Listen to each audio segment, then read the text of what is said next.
क्या आप घुटने के दर्द से परेशान हैं और जानना चाहते हैं कितने दर्द में किस स्टेज में क्या ट्रीटमेंट लेना चाहिए, और अगर आपको घुटने का दर्द बहुत ज़्यादा है तो घुटना प्रत्यारोपण आपके लिए सही डिसीजन होगा या नहीं?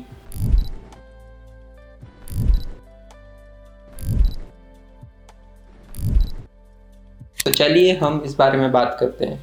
घुटने का दर्द चाहे वो किसी भी कारण से हो, चोट लग रहा है, अर्थराइटिस हो गया है, या एजिंग ज़्यादा हो रहा है, घिसाव आ रहा है, इसके कारण हो रहा है, और हमारी डेली एक्टिविटीज़ उसके कारण प्रभावित हो रही है, जैसे हम चल नहीं पा रहे हैं, हम सीढ़ियाँ चढ़ नहीं पा रहे हैं, या हम कोई एक्टिविटीज़ नहीं कर पा रहे हैं, हमारा जीवन शैली प्रभावित हो रही है, हमें काम के लिए रुकना पड़ रहा है, या हम सोच रहे हैं कि हम ये काम कर पाएंगे या नहीं।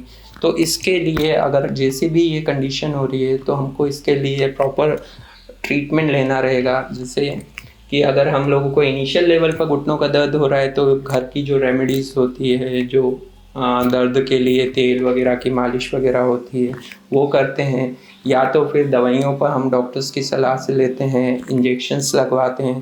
पर अगर इन सब चीज़ों में भी आपको ज़्यादा दर्द हो रहा है, फिजियोथेरेपी एक्सरसाइज से भी आपका दर्द कम नहीं हो रहा है, तो हम लोगों को सर्जिकल मेथड्स पर जाना पड़ता है, ऑपरेशन के लिए जाना पड़ता है। और अगर हम सर्जिकल ट्रीटमेंट पर जा रहे हैं तो डॉक्टर का चयन बहुत ज़रूरी है। आप किस टाइप का डॉक्टर का चयन करते हैं? आपको ऐसा डॉक्टर सिलेक्ट करना है जो जॉइंट रिकंस्ट्रक्शन जानता हो, जॉइंट प्रिजर्वेशन कर सके, जॉइंट रिप्लेस कर सके, या ज़रूरत पड़ने पर दूरबीन से सर्जरी कर सके। तो आपका जॉइंट जिस लेवल पर इफेक्ट है उस हिसाब से अगर वो ट्रीटमेंट करेगा तो आप जल्दी सही हो पाएंगे।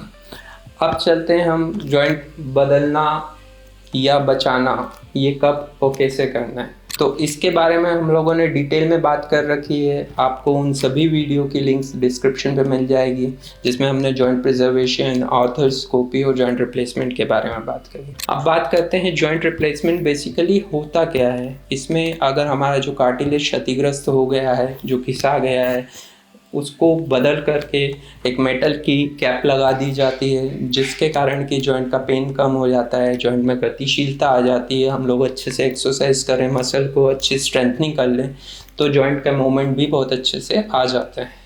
अब हम बात करते हैं जॉइंट रिप्लेसमेंट के क्या एडवांटेजेस हैं। जॉइंट रिप्लेस कर देने से कार्टिलेज का जो क्षतिग्रस्त पार्ट है उसको हटा देने से जो कार्टिलेज के नीचे वाली सतह का पेन जो रहता है वो चले जाता है। वो वहाँ पर अगर मेटल की कैपिंग कर दी जाए तो कोई भी घर्षण के कारण पेन नहीं होता, जिसके कारण कि जॉइंट रिप्लेसमेंट के कुछ दिनों बाद दर्द खत्म हो जाता है जॉइंट्स का। और अगर मसल्स की स्ट्रेंथनिंग अच्छी हो, हम लोग पहले से मसल्स की एक्सरसाइज कर रहे हो, या तो हम लोगों ने रिप्लेसमेंट के बाद बहुत अच्छा एक्सरसाइज शेड्यूल रख रखा हो, मसल को अच्छा स्ट्रेंथ कर रखा हो, तो हम नियरली हमारी पूरी एक्टिविटीज़, इवन लाइट स्पोर्ट्स भी जैसे गोल्फ वगैरह ये भी खेल सकते हैं, और हम लोग हमारे रूटीन लाइफ स्टाइल पर आ सकते हैं। इसलिए बोला जाता है जॉइंट रिप्लेसमेंट एक जीवन को प्रभावित करने वाली, जीवन को इम्प्रूव करने वाली एक लाइफ स्टाइल सर्जरी।